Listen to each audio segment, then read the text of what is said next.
First for you tonight, 50 years ago this week marks the end of the Vietnam War.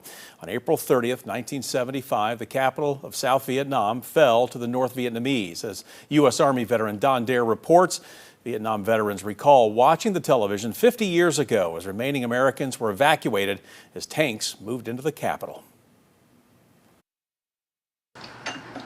Former prisoner of war Bill Robinson reflects on the events his commemorative coins represent. He shares the record as the longest-held enlisted POW in history, more than 7 years. The notorious Hanoi Hilton was his prison home beginning 60 years ago. He was released along with other POWs in March 1973. Their return home ended America's military involvement in the unpopular Vietnam War. Then 25 months later, at the end of April 1975, the South Vietnamese government collapsed. Its capital fell into the hands of the North Vietnamese Communist Army. Well, those images we saw were kind of frightening, that we weren't prepared for the moment. A few years earlier, the war strategy on the ground shifted. American GIs trained the Army of South Vietnam to do a lot of the fighting. The whole purpose of the last 4 years of the Vietnam War was to turn the war back over to the Vietnamese and let them fight their own war. The South Vietnamese Army battled their communist enemy for 2 years after American troops went home.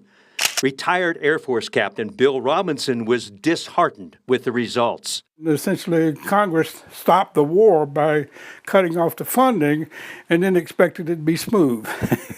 And my friend and brother, Bill Robinson, every time we meet, how can you not think about 7.5 years of captivity and what they did? Pat Paulus was 19 years old when he was drafted.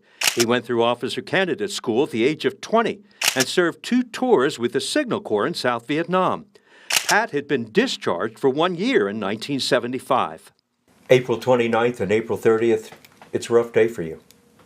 For a lot of us. Those images of the North Vietnam Army coming into Saigon. Saigon fell, and we spent all those years and all that money and 58,000 lives for what?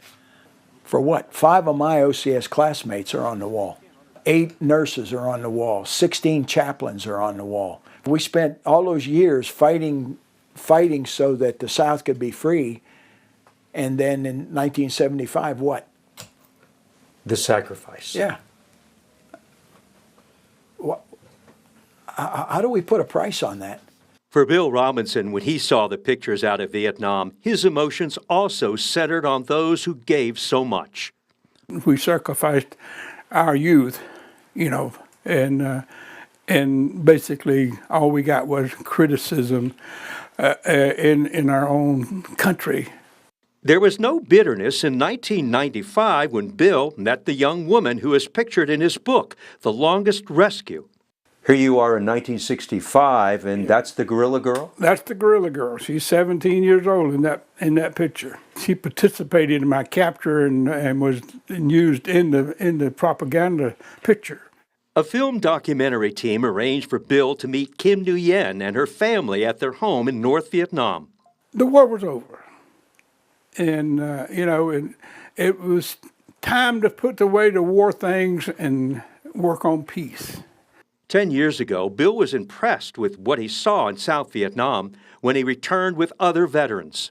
They greeted us just like it was in '95. They greeted us with open arms. They were ready for the Americans to come back. 50 years later, what do you think of? I think that the Vietnamese people appreciate what we did more than the American people did, and that's sad. Pat Paulus is also left questioning the cost and sacrifice of the Vietnam War. What about all those lives? It wasn't just all the money we spent there, all those lives that we lost. For Bill Robinson, it's the names on the Vietnam Wall in Washington, D.C. that haunts him. I think about the 58,000 that gave their all without real appreciation. Well, today, Saigon is known as Ho Chi Minh City. It's a very modern city with a population of 10 million and growing, with a fast developing economy. Throughout Vietnam, which has been unified now for 50 years, April 30th is celebrated as a public holiday called Reunification Day of the North and the South.